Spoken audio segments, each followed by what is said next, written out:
سورہ کہف آیت نمبر 99۔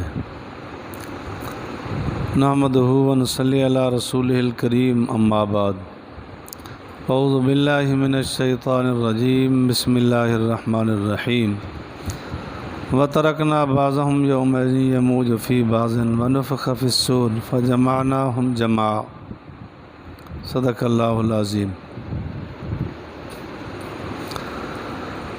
عرض کیا جا رہا تھا کہ قیامت کی بڑی علامات میں سے چند ایک رہ گئے۔ ایک ان میں سے دجال کا آنا ہے۔ دجال آئے گا، شام اور عراق کے درمیان سے نکلے گا۔ دجال ہے تو دجل سے فراڈی ہوگا۔ آپ علیہ الصلوۃ والسلام نے فرمایا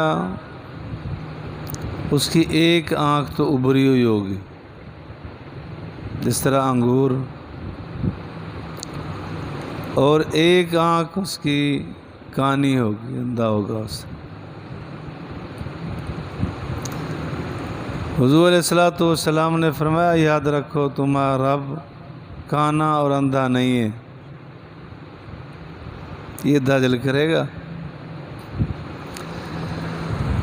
آپ علیہ الصلوۃ والسلام نے فرمایا کہ یہ 40 دن پھرے گا،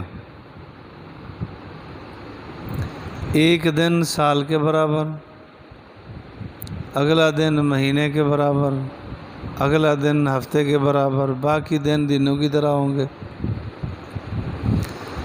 یہ پھرے گا دنیا میں،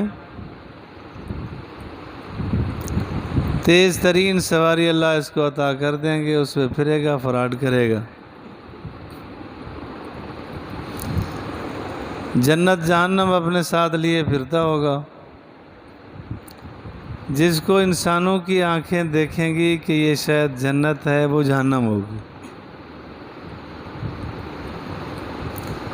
جس کو یہ سمجھیں گے کہ آگے جہنم ہے، اس میں کچھ نہیں ہوگا۔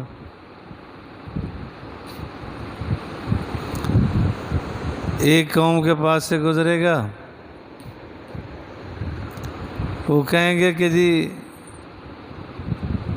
زمین کو سونا اگانا چاہیے، تو وہ پاؤں مارے گا، سونا نکلے گا، چاندی نکلے گی۔ اس وقت انسانیت مار تو رہی ہے نا دنیا کے پیچھے، ایمان تو ویسے دے چکے۔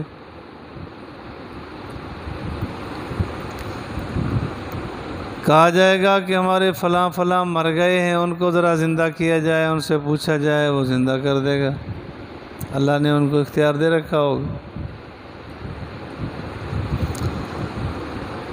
آپ علیہ الصلوۃ والسلام نے فرمایا کہ دجال مدینے اور مکے میں نہیں آ سکے گا۔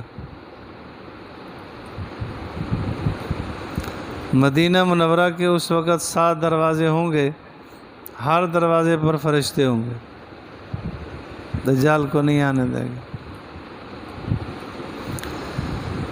مدینے کے قریب سے گزرے گا، ایک آدمی سے کہے گا مجھے مان لے،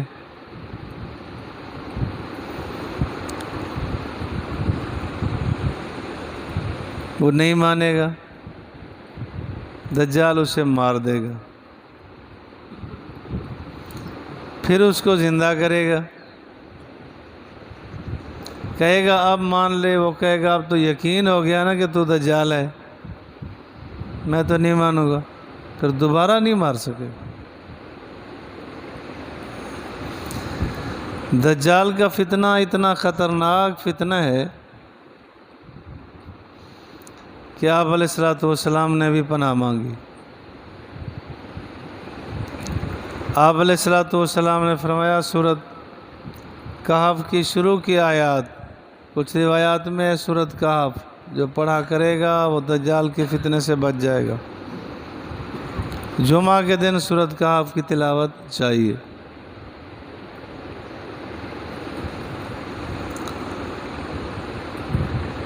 دجال آ چکا ہوگا، یاجوج ماجوج کا پھر زور پکڑیں گے۔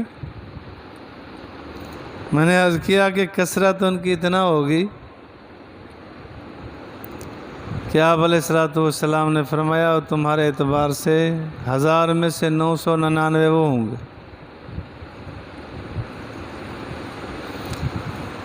جس وقت وہ دیوار ٹوٹے گی اور گریں گے تو ایک دوسرے پر لڑکتے ہوئے گریں گے۔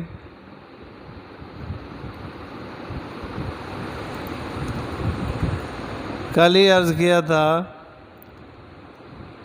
کہ جس دریا سے گزریں گے پانی پی لیں گے ایسے لگے گا دریا تھا ہی نہیں،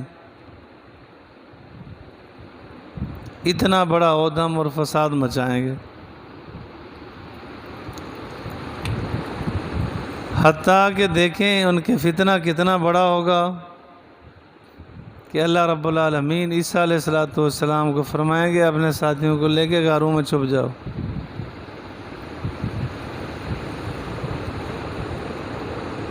اتنا فساد پھیلائیں گے۔ پھر عیسیٰ علیہ السلام اللہ تعالیٰ سے دعا کریں گے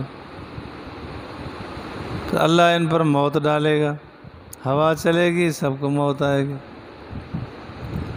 پھر ان کی صفائی کا نظم بھی ہوگا، ہوا چلے گی، اللہ پرندے بھیجے گا، پانی بھیجے گا، بہا لے جائیں گے۔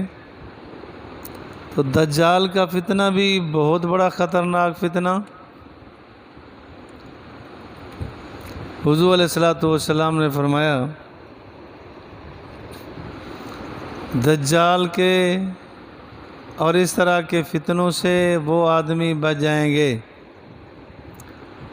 جو 2 جماعتوں میں شامل ہو جائیں۔ ایک اس جماعت میں شامل ہو جائیں جو ہندوستان میں جہاد کرے گی، وہ بچ جائے گا، وہ جنتی گروپ ہوگا۔ ویسے گزارش ہے کمزوری ہیں اپنی جگہ، لیکن کبھی بھی ہماری زبان جہاد کے خلاف نہ بولے۔ بولیں گے ان کا کچھ نہیں بگڑے گا، اپنے لیے جہنم ہموار کر لیں گے۔ آپ علیہ السلام نے فرمایا ہند میں جہاد چلے گا، جو شامل ہو جائے گا جنتی ہوگا۔ حالات اسباب تو پوری دنیا میں اس طرح کی شکلیں بن رہی ہیں کہ ہر ملک میں فساد ہوگا۔ مقابلہ یہودی بھی کریں گے، ان کی ہمواری بھی کریں گے۔ دجال کا گروپ ہوگا۔ آپ علیہ السلام نے فرمایا جو دجال کی گروپ میں جماعت میں شامل ہوں گے، آپ علیہ السلام نے ایک تعداد بتائی ہے، مراد کثرت ہے کہ 70,000 کا گروپ ہوگا، مراد کثرت ہے، اس سے زیادہ ہوں گے۔ تو آپ علیہ السلام نے فرمایا ان کی علامت 2 سبز چادریں ہوں گی، تیال ستان 2 سبز چادریں ہوں گی۔ تو بطور علامت، وہ چادر ہو کوئی اور چیز بھی ہو، جب وہ بطور علامت ہوگی کہ یہ ان کی علامت ہے، یہ ان کے گروپ کے لوگ حضرت مہدی کے خلاف پھریں گے، دجال کی حمایت میں ہوں گے۔ آسان لفظوں میں تعبیر کر لیا جائے تو ٹھیک ہے، معنی یہ ہے کہ کفر کے حمایتی ہوں گے، اسلام کے دشمن ہوں گے، یہ کیفیت چلے گی۔ حضرت مہدی علیہم الرضوان، حضرت مہدی نبی نہیں ہوں گے، حضرت مہدی علیہم الرضوان کہا جانا چاہیے کہ حضور علیہ السلام نے فرمایا ان کا نام میرے نام پر ہوگا، ان کے والد کا نام میرے والد کے نام پر ہوگا، ان کی ماں کا نام میری ماں کے نام پر ہوگا، یعنی محمد بن عبداللہ، اور آمنہ کا بیٹا کہلائے گا۔ اسلامی بادشاہ کا انتقال ہوگا۔ ابھی باتیں چل رہی ہوں گی کہ کس کو بادشاہ بنایا جائے، تو حضرت مہدی علیہ الرضوان کا ظہور ہو جائے گا۔ یہ طواف کرتے ہوں گے، پتہ چل جائے گا کہ حضرت مہدی آ گئے۔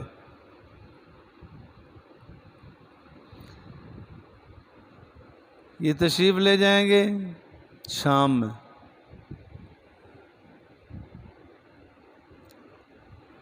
دمشق میں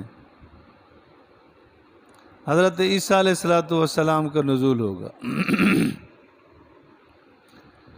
یہ عقیدہ رکھنا بھی از حد از بس ضروری ہے کہ حضرت عیسیٰ علیہ السلام کو اللہ تعالیٰ نے زندہ آسمانوں پہ اٹھایا اور بٹھا رکھا ہے۔ یہودیوں نے پروگرام بنایا عیسیٰ علیہ السلام کے قتل کرنے کا۔ وہ ایک مکان میں تشریف لے گئے، مکان کا گھیراؤ کیا، ایک آدمی اندر بھیجا۔ اللہ تعالیٰ نے حضرت عیسیٰ علیہ السلام کو اٹھا لیا، اس کا چہرہ عیسیٰ علیہ السلام جیسا بنا دی۔ جیسے باہر آیا تو انہوں نے کہا کہ شاید عیسیٰ علیہ السلام جا رہے ہیں، قتل کر دیا گیا۔ وہ بڑے خوش پھرتے ہیں کہ ہم نے عیسیٰ علیہ السلام کو قتل کر دیا۔ اللہ فرماتے ہیں وَمَا قَتَلُوهُ وَمَا صَلَبُوهُ وَلَكِنْ شُبِّهَ لَهُمْ۔ نہ قتل کیا، نہ سولی پہ چڑھایا، ان کو اشتباہ ہو گیا، رل مل گیا معاملہ۔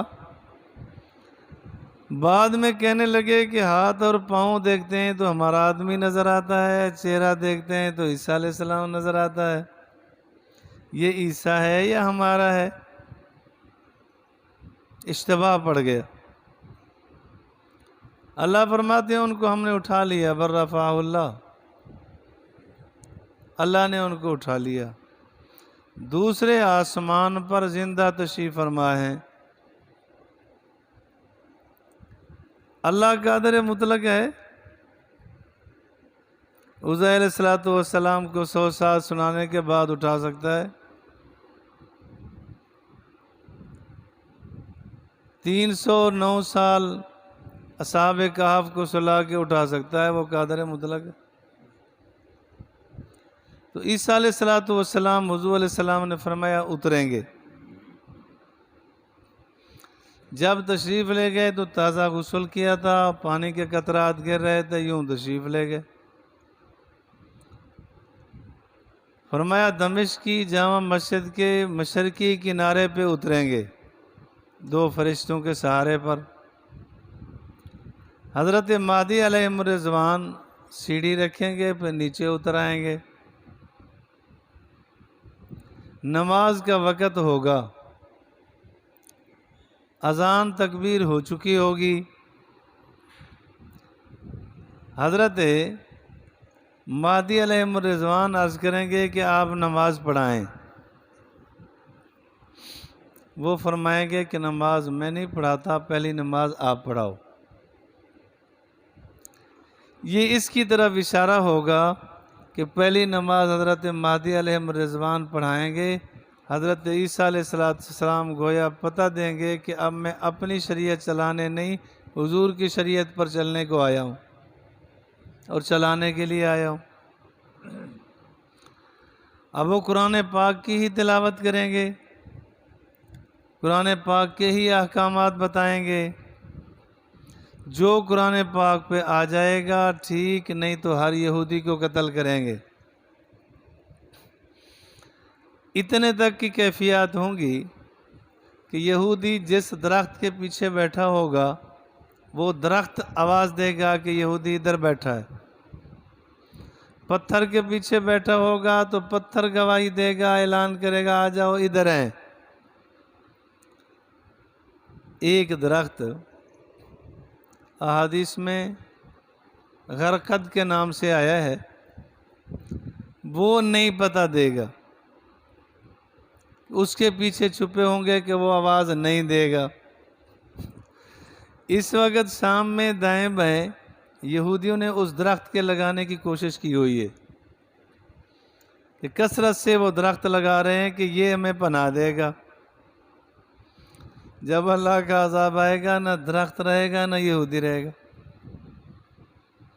تو حضرت عیسیٰ علیہ السلام کے متعلق ایمان اور عقیدہ رکھنا ضروری ہے کہ وہ زندہ ہے، آسمانوں پہ تشریف فرمائے۔ مرزائیوں نے اس سے دھوکہ دے رکھا ہے، وہ کہتے ہیں نہیں ہے ایسا، لیکن اپنا ایمان بچاؤ۔ بڑی نشانیوں میں سے ایک یہی ہے کہ یاجوج ماجوج آئیں گے، دجال آئے گا، حضرت مہدی علیہ الرضوان آئیں گے، اور پھر ملحمۃ الکبریٰ چلے گی۔ اتنا جنگ چلے گی، اتنا جنگ چلے گی کہ حضور علیہ السلام نے فرمایا مسلمانوں کا قتل عام ہوگا۔ اتنا ہو جائے گا، اتنا ہو جائے گا کہ یوں سمجھ لیں کہ 1000 میں سے 999 شہید ہو جائیں۔ آپ علیہ السلام نے فرمایا یہ کیفیات ہوں گی کہ 50 عورتوں کا ایک ذمہ دار بچے گا۔ اتنا آدمی شہید ہو جائیں گے کہ خالہ کو یہ سنبھال رہا ہے، پھوپھی کو یہ سنبھال رہا ہے، بھانجی بھتیجیوں کو سنبھال رہا ہے، شہید ہو جائیں گے ان کے شوہر۔